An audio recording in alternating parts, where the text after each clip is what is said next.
This is HOA backfired. I did not raise my voice, I raised my evidence packet. Karen stood by the fence panels yelling that she would bill me for removal and charge an admin fee on top. "The clock is running and you are feeding it," she shouted, holding up her phone like it was a weapon. I had a wheelbarrow tire sunk slightly into the grass next to me, a bundle of fence pickets leaning against my leg, and about 3 seconds to decide whether to keep my mouth shut or tell her exactly where she could file her admin fee. Light drizzle was already darkening the wood and turning the dirt along the property line into a slick mess. I live in Sioux Falls, South Dakota, in a place called the Preserve at Oak Grove, which is the kind of neighborhood where everything requires a form and the form requires another form. A community where leadership treats neighbors like suspects during renovations. I work as a warehouse inventory controller, which means I track every item and timestamp, and I know exactly when someone is trying to run a scam on me. The fence I was replacing was 23 years old, rotting at the base, leaning so far it looked like it might take out the mailbox if the wind picked up. I had spent 2 weeks getting quotes, filed the application with the HOA Design Review Board, paid the fee, waited the required 14 days, heard nothing back, and assumed I was clear to proceed. That assumption lasted exactly as long as it took Linda Wright, the Design Review Board Vice Chair, to see the contractor truck pull into my driveway. She came out of her house 3 doors down like she had been watching through binoculars, which she probably had been, wearing that white blazer and a gray baseball cap even though it was drizzling, her scarf whipping around in the wind. She had a roll of blue painter tape in one hand and her phone in the other, and she started taking pictures before she even said hello. "I do not negotiate with violations," she announced, loud enough for the mail carrier to hear from 2 houses over. The contractor, a guy named Miguel who had done half the fences in this neighborhood, just looked at me and shook his head. He had warned me this might happen. Linda had a reputation. She marched right up to the property line and started unrolling that blue tape, marking spots on the ground like she was a crime scene investigator. "This fence is not compliant," she said, not looking at me. "Height, style, setback, all wrong. You did not get approval." I told her I had filed 2 weeks ago and heard nothing. She waved that off. "Silence is not approval, sweetheart. You should have read the rules before you moved in, sweetheart." That line hit me wrong, and I could feel my jaw tighten. I had read the rules, I had followed every step. She was making this up as she went. Miguel started unloading posts anyway, setting them carefully on the grass, and Linda lost it. She stepped right into his path, phone up, filming. "I am documenting this," she said. "Unauthorized construction. Stop work order effective immediately. I will have this reported to the city and the management company by end of business today." Miguel looked at me again, and I nodded. He kept unloading. Linda turned back to me, face red. "You are feeding the clock," she repeated. "Every hour you delay removal, that is another $200 in fines. Plus admin fees. Plus legal if it goes to hearing." I told her I would see her at the hearing. She smiled, and it was not a friendly smile. "There would not be a hearing," she said, "because I would comply before it got that far." Then she walked back toward her house, already on her phone, and I heard her say management company before she was out of earshot. Miguel finished unloading and told me he would come back in 2 days. If the stop work was still active, he would have to pull the job. He had other clients and he could not afford to get blacklisted by the Preserve at Oak Grove HOA board. I told him I understood, and I watched him drive away. I stood there in the drizzle, looking at the fence posts on my lawn, the old fence sagging like it might give up entirely, and I realized I was recovering from a minor knee surgery 3 weeks earlier, and my mobility was still limited. I could not dig post holes myself. I could not haul panels. I could not do any of this without help, and Linda knew it. She had seen me limping to the mailbox. This was not about the fence. This was about power, and she was exploiting the one moment when I was least able to fight back. I went inside and pulled up the HOA portal on my laptop. I wanted to see my application status. The portal took forever to load, which was normal, and when it finally did, my application was marked pending with a note that said additional review required. No explanation. No timeline. No contact info. I checked the HOA bylaws, and they were clear. Applications must be approved or denied within 14 business days. It had been 16. That meant automatic approval unless they had sent me written notice of an extension, which they had not. I took screenshots of everything. My insurance carrier was requesting photos of the property for a renewal audit, and I had to respond within a short window. The rotting fence was a liability flag, and if I did not get it fixed, my premiums were going up or my policy was getting dropped entirely. I emailed the carrier explaining the delay, attached the stop work threat from Linda, and asked for an extension. They replied in under an hour. Extension granted, but only 5 business days. After that, they would proceed with the rate adjustment. I was on a countdown I had not asked for. That night, I got an email from the management company. It was not from Linda, but it had her fingerprints all over it. The email said my fence project was under review due to concerns about setback compliance and potential easement encroachment, and that I was required to halt all work pending a site inspection by a board-appointed contractor. The inspection fee would be $250, non-refundable, and I had to schedule it within 72 hours or the application would be administratively denied. I read it twice, then I called my buddy Eric, who is a community manager for another HOA across town. He looked over the email and laughed, but it was a dark laugh. "They are shaking you down," he said. "That is not a real inspection requirement. That is them trying to bill you into giving up." Eric told me to get a survey done immediately, because if they were claiming setback and easement issues, a licensed surveyor would settle it in writing and the HOA would have no ground to stand on. I called a surveyor first thing the next morning. He could come out in 2 days. I booked it and paid the deposit. In the meantime, I started pulling records. I went to the county assessor website and downloaded the plat map for my lot. I pulled the original site plan from when the house was built. I found the HOA covenants from 1998 and the amendment from 2007 that revised the fence rules. None of it supported what Linda was claiming. The next morning, I woke up to find a truck in my driveway. Not Miguel. A different contractor, one I had never seen before, unloading tools and a post hole digger. I went outside and asked who sent him. He said the HOA management company had dispatched him to perform a safety inspection and corrective grading along my fence line. I told him I did not authorize that. He shrugged and said he had a work order. I asked to see it. He showed me a tablet with a digital form, and sure enough, it had my address and a note that said board-approved emergency access for safety compliance. I told him to leave. He said he would have to report non-compliance. I told him to report whatever he wanted, and I stood in front of the gate until he packed up and drove off. I called Eric again. He told me that was escalation step 2, and it meant Linda was coordinating directly with the management company to harass me off the project. He said I needed to document everything, and he meant everything: photos, emails, timestamps, witnesses. He also told me to get a doorbell camera if I did not have one already, because they were going to keep showing up. I ordered one that afternoon and had it installed by evening.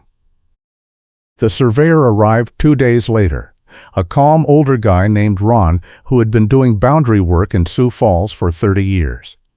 He set up his equipment, walked the property line, checked the plat, checked the pins, and then he pulled out his tape measure and started taking notes. When he was done, he called me over and showed me the results. My fence line was not encroaching. It was actually set back 6 inches further than required. But the weird part, Ron said, was that the existing fence was not on the property line at all. It was 18 inches inside my lot, which meant the previous owner had either made a mistake or had been pressured into giving up space. Ron asked if I wanted him to check the neighbor lot on the other side, the one that backed up to Linda's property. I said yes. Ron spent another 20 minutes on that side, and when he came back, his face had changed. He told me Linda's back fence was encroaching 8 inches onto HOA common area, which was technically a violation of the same setback rules she was trying to enforce on me. He said it was possible she did not know, but given that she was on the design review board, it was more likely she did know and had been using her position to avoid scrutiny. Ron wrote it all up in a formal report, signed and sealed, and handed me 3 copies. He said I should keep one for myself, send one to the management company, and save one for court if it came to that. I sent the report to the management company that same afternoon with a polite email summarizing the findings and requesting immediate withdrawal of the stop work order and closure of my application as automatically approved per the bylaws. I copied the entire HOA board on the email. I did not hear back that day. I did not hear back the next day. On the 3rd day, I got a terse reply from the management company saying they were reviewing the survey and would respond within 5 business days. That was their way of stalling, and I knew it. The doorbell camera caught Linda walking up my driveway the next evening. She did not knock. She stood there for a solid minute staring at the fence post still sitting on my lawn, and then she pulled out her phone and took more pictures. I watched the footage live from my phone and went outside.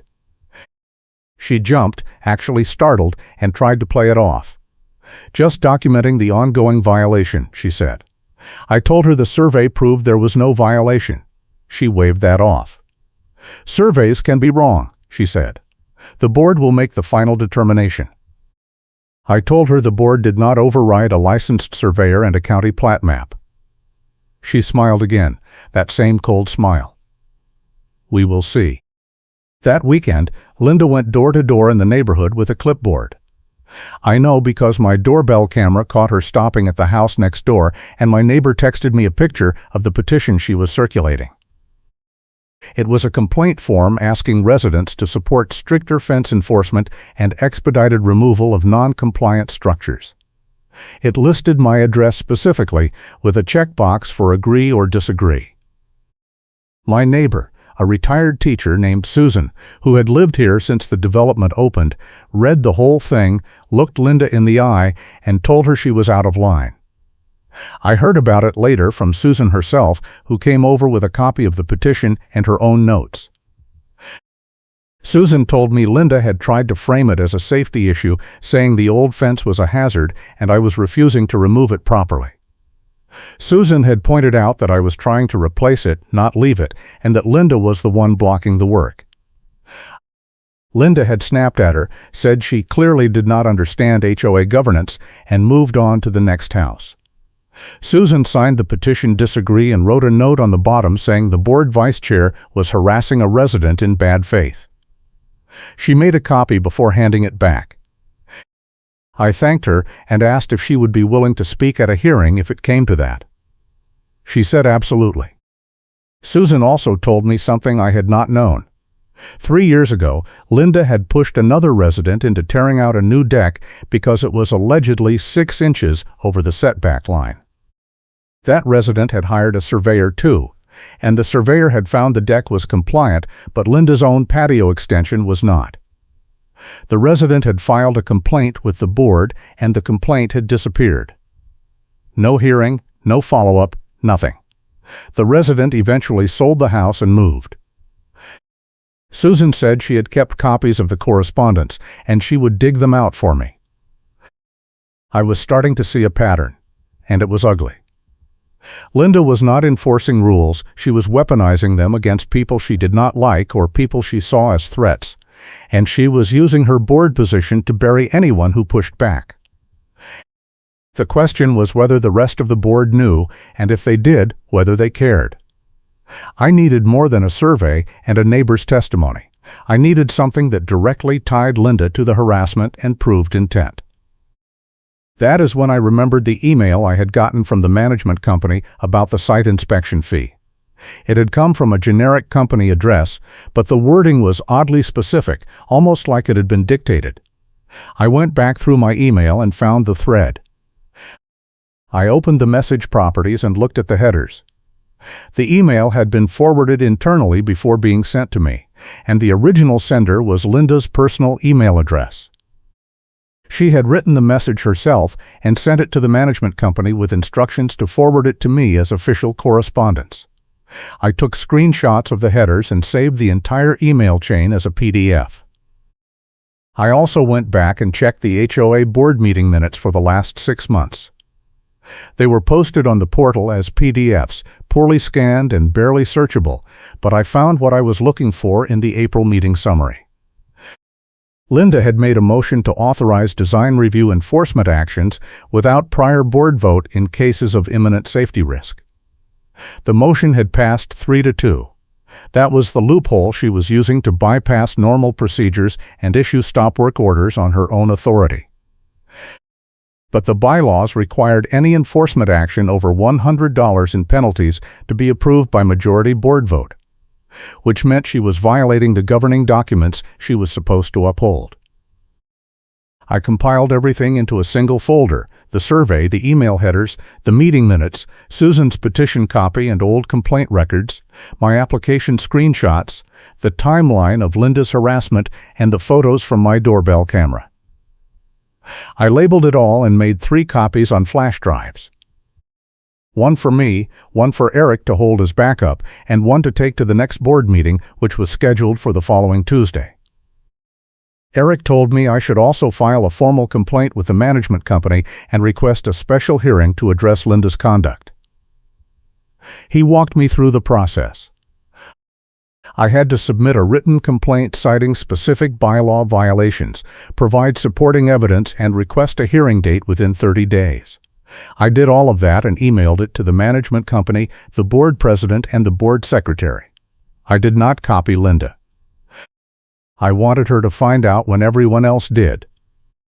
The reply came faster than I expected. The board president, a guy named Tom, who I had never met, called me directly. He sounded tired. He said he had received my complaint and reviewed the attachments, and he wanted to meet in person before the board meeting to discuss options. I agreed, and we set a time for Sunday afternoon at a coffee shop in town. Tom turned out to be a reasonable guy who had been on the board for less than a year and was already exhausted by the politics.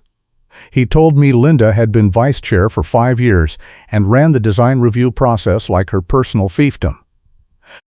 He said other board members had raised concerns before, but Linda always had an answer, always had a rule to cite, and always made it sound like she was protecting property values.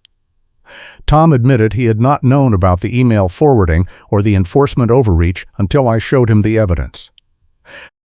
He looked genuinely angry when he saw the headers. Tom told me the board meeting on Tuesday was going to be tense, and he was not sure he had the votes to remove Linda from her role, but he could at least force a public discussion of my complaint. He also told me something that made my stomach drop. The HOA had been missing money for the last 2 budget cycles, small amounts that added up to about $11,000, and the accounting firm had flagged it in the last audit. The board had asked Linda to investigate because she was the one who reviewed contractor invoices and approved payments. She had blamed it on clerical errors and poor record-keeping by the prior management company, and the board had accepted that explanation. Tom said he was starting to wonder if the fence violations and the enforcement shakedowns were connected to the missing money, but he had no proof. I asked Tom if he wanted me to bring the accounting angle up at the meeting.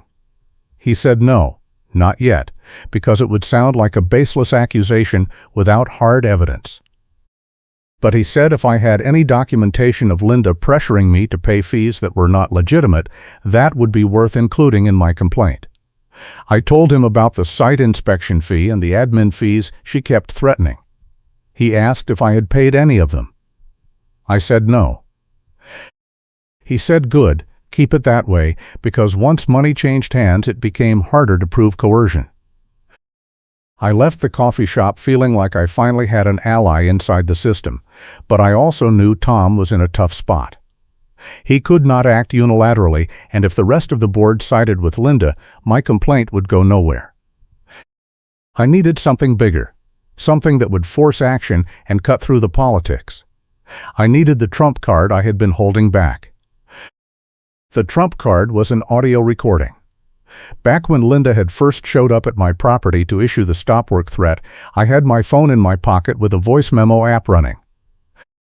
I had turned it on the moment I saw her coming across the lawn, and I had recorded the entire confrontation, including her threat about billing me for removal and admin fees, her claim that silence was not approval, and her comment that I should have read the rules before I moved in. I had also recorded the second confrontation when she tried to send the unauthorized contractor onto my property, and I had her on tape saying the HOA had dispatched him for safety compliance without my consent. I had been saving those recordings because I knew if I played them too early, Linda would have time to spin a defense. But if I played them at the board meeting in front of witnesses, she would have no warning and no way to talk over the evidence. I let her call my bluff, because she did not realize I was not bluffing. The board meeting was held in the community clubhouse, a bland room with folding chairs and a long table at the front where the 5 board members sat. Linda was on the far left, Tom in the center as president, and 3 other members I barely knew filling out the row. There were maybe 15 residents in the audience, including Susan, Eric, and a couple of other neighbors who had heard about my complaint and wanted to see what would happen. Linda looked calm, almost bored, flipping through papers and checking her phone. She clearly thought this was going to be a routine meeting where my complaint would be read into the record and tabled for further review. Tom called the meeting to order and went through the standard agenda items. When he got to new business, he announced that there was a resident complaint regarding design review enforcement procedures, and he asked me to come forward and present my case. I stood up, walked to the front, and plugged my phone into the portable speaker I had brought. Linda finally looked up, and I saw a flicker of confusion cross her face. I started with a brief summary. I explained that I had filed a fence replacement application, followed all procedures, received no response within the required time frame, and proceeded with the assumption of automatic approval as outlined in the bylaws. I explained that Linda had issued a stop work order without board authorization, threatened escalating fines and admin fees, sent an unauthorized contractor onto my property, and coordinated with the management company to harass me into abandoning the project. I said I had evidence to support every claim, and I was requesting that the board remove Linda from the design review committee, void all threatened penalties, and approve my application immediately. Linda interrupted. "That is absurd," she said.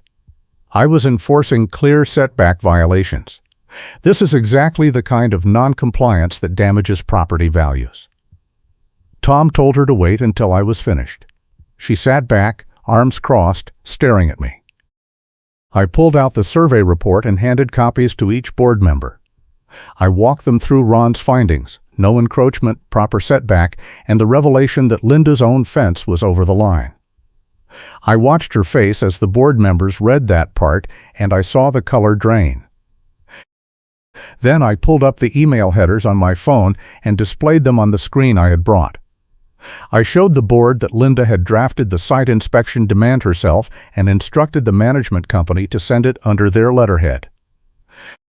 I showed the meeting minutes where she had pushed through the enforcement loophole. I showed the petition she had circulated with my address listed, and I showed Susan's notes from the door-to-door confrontation. Tom asked Linda if she wanted to respond. She said the survey was incomplete, the email was taken out of context, and the petition was a standard community feedback tool.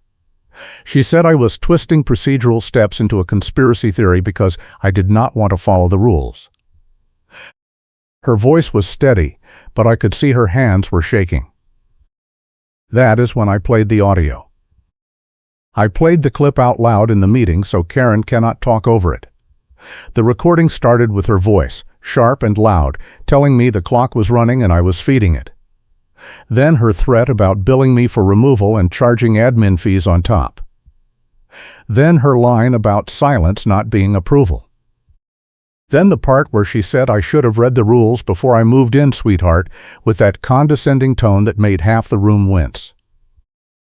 I let it play for 2 full minutes, through the stop work threat, through her instructions to the contractor, through her refusal to provide written documentation of any kind. When it finished, the room was silent. Linda tried to recover.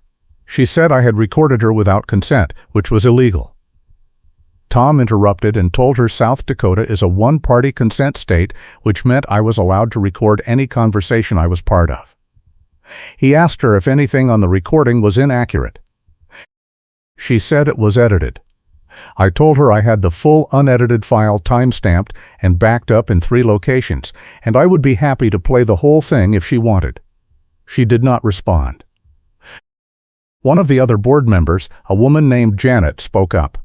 She said this was worse than a procedural dispute. She said Linda had been caught on tape threatening a resident with fabricated penalties, lying about approval requirements, and coordinating harassment through the management company. She made a motion to suspend Linda from the Design Review Committee pending a full investigation. Tom seconded it. The vote was 4-1. Linda was the only no. Tom told Linda she was suspended effective immediately and that the board would be conducting a forensic review of all design review actions and financial transactions she had overseen for the past 3 years.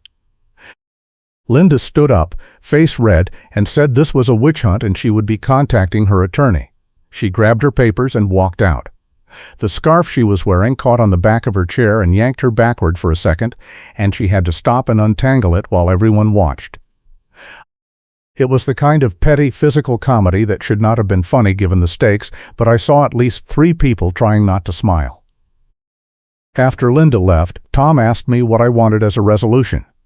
I said I wanted my application approved, all threatened penalties voided, a written no-contact directive barring Linda from any further communication with me, and a formal apology from the board for the harassment I had endured. I also said I wanted the board to adopt a clear fence policy with a neutral appeal process and proof standards so this could not happen to anyone else. Tom said he would put all of that in writing and have it to me within a week. He also said the forensic review would take time, but if they found evidence of financial misconduct, they would be turning it over to law enforcement. He thanked me for bringing the issue forward and said the meeting was adjourned. I walked out of that clubhouse feeling lighter than I had in weeks. Susan caught up with me in the parking lot and gave me a hug. She said Linda had been terrorizing people in this neighborhood for years, and it was about time someone stood up to her with receipts. Eric called me that night and said word was already spreading, and at least 2 other residents who had been bullied by Linda were talking about filing their own complaints now that they knew the board was taking it seriously. The next morning, I got an email from the management company. It was short and professional. My fence application was approved retroactive to the original filing date. All stop work orders were rescinded. All threatened fines and fees were voided. The HOA would be issuing a formal letter barring Linda from any contact with me regarding property matters. I printed the email and taped it to my fridge. Miguel came back 2 days later and we started the project. The old fence came down in about 4 hours, rotted posts snapping as we pulled them out of the ground.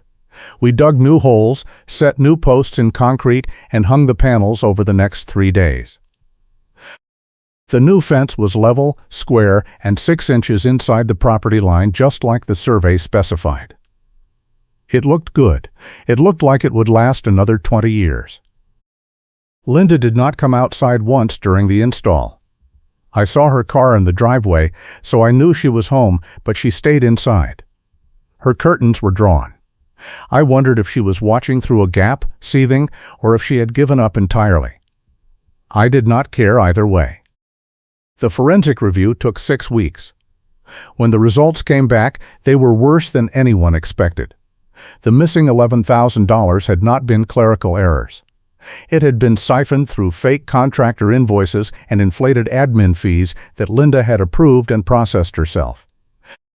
She had been running a small-scale embezzlement scheme for at least 3 years, using her design review authority to generate fake violations, pressure residents into paying fees, and then pocketing a percentage through shell invoicing. The accounting firm found at least 9 other residents who had been overcharged, though most had paid without questioning because they trusted the board. Tom called me personally to tell me. He sounded exhausted and angry. He said the board had voted unanimously to terminate Linda's membership and refer the case to the Minnehaha County Sheriff's Office for investigation. He said the HOA's insurance would be covering the stolen funds, and residents who had been overcharged would be receiving refunds. He also said the board was adopting a new set of financial controls and oversight procedures to make sure this could never happen again. Linda was arrested 2 weeks later on charges of theft by deception and fraudulent scheme. It made the local news. The story did not name her directly, but it described a homeowners association board member in Sioux Falls who had been embezzling through fake enforcement actions, and everyone in the neighborhood knew exactly who it was. Her house went up for sale a month later.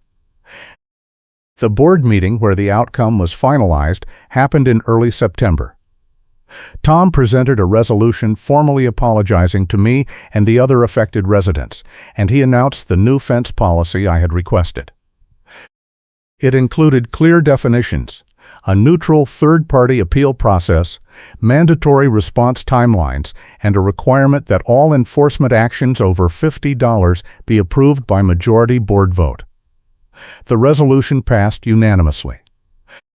I was in the audience, and when the vote finished, several people clapped. Tom also read a statement on behalf of the board acknowledging that Linda had abused her position, violated resident rights, and damaged trust in the HOA's governance. He said the board took full responsibility for not catching the misconduct earlier, and he committed to rebuilding that trust through transparency and accountability. It was a good statement. It felt genuine. I went home that night and sat on my back deck looking at the new fence. It was solid. It was clean. It was exactly what I had wanted from the start. The whole ordeal had taken almost 4 months, cost me time and stress and money I should not have had to spend, but in the end, I had won. Not just for me, but for everyone Linda had bullied before me and everyone she might have bullied in the future. Susan stopped by a few days later with a batch of cookies and a card signed by a dozen neighbors thanking me for standing up to Linda. She said the neighborhood felt different now, lighter, like people were not walking on eggshells anymore. She said the new board president was actually listening to residents and responding to concerns, and the design review process was moving faster and more fairly than it had in years. She said I had changed the culture, even if I had not meant to. I ran into Tom at the grocery store a few weeks later, and he told me Linda had pleaded guilty to reduced charges in exchange for restitution and probation. She was ordered to pay back the full amount she had stolen, plus penalties, and she was banned from serving on any HOA board in the state for 10 years. He said the criminal case was closed, and the HOA was moving on. I still live in the preserve at Oak Grove. The neighborhood is not perfect, but it is better. The board is more transparent. The rules are enforced fairly. People are not afraid to ask questions or push back when something does not make sense. I replaced the fence, and it is still standing, straight and strong.